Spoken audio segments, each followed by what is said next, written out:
Je vous ai donc dit que la secte professe le salut universel. Puisque nous sommes tous sauvés, la mission principale de l'Église, en vérité donc de la secte conciliaire, qui est réconciliée avec le monde, sa mission est d'ordre temporel. Et sa mission, c'est d'instaurer une fraternité universelle. Vous retrouvez ça notamment dans Gaudium et Spes, et je crois dans Nostra Aetate. Cette fraternité universelle, d'ailleurs, est inspirée en partie de la nouvelle chrétienté de Jacques Maritain. Mais que signifie précisément cette fraternité universelle? Vous avez une idée, Guillaume, non? Eh bien, Jean 23 va vous répondre.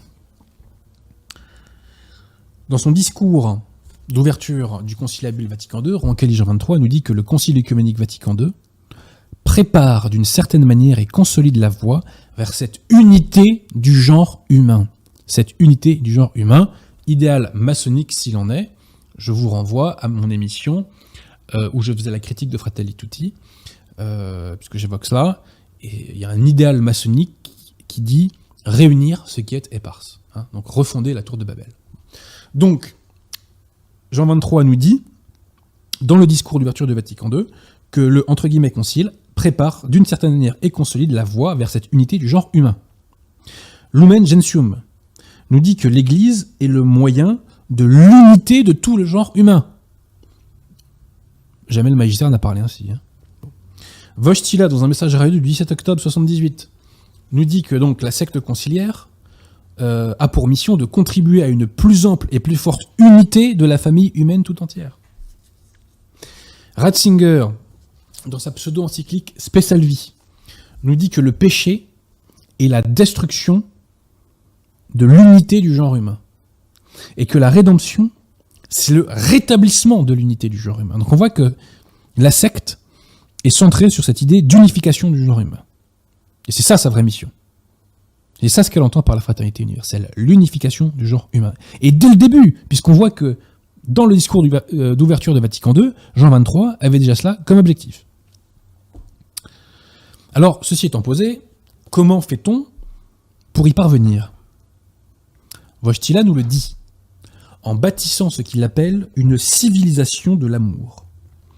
Mais qu'est-ce que c'est cette civilisation de l'amour? Le règne du Christ roi? Pensez donc. Paul VI nous le dit en partie dans Populorum Progressio. C'est un monde affranchi des servitudes qui lui viennent des hommes. Wojtyla, dans un discours aux évêques du Nicaragua, nous dit que la civilisation de l'amour, c'est une civilisation où la haine, la violence et l'injustice n'ont jamais lieu. Et Bergoglio, dans Fratelli Tutti, nous parle d'un monde plus digne, sans faim, sans pauvreté, sans violence et sans guerre. Quand je condense le tout, qu'est-ce que c'est la civilisation de l'amour, selon la secte? C'est ceci. C'est un monde sans haine, sans violence, sans injustice, sans faim, sans pauvreté, sans guerre, affranchi des servitudes qui viennent des hommes. Mais ce qui est décrit là, c'est une utopie. Pourquoi? Parce que ce qui est décrit là, c'est un monde dans lequel l'humanité n'est pas corrompue par le péché originel. C'est pourquoi cette fraternité vendue par la secte est une fraternité pélagienne.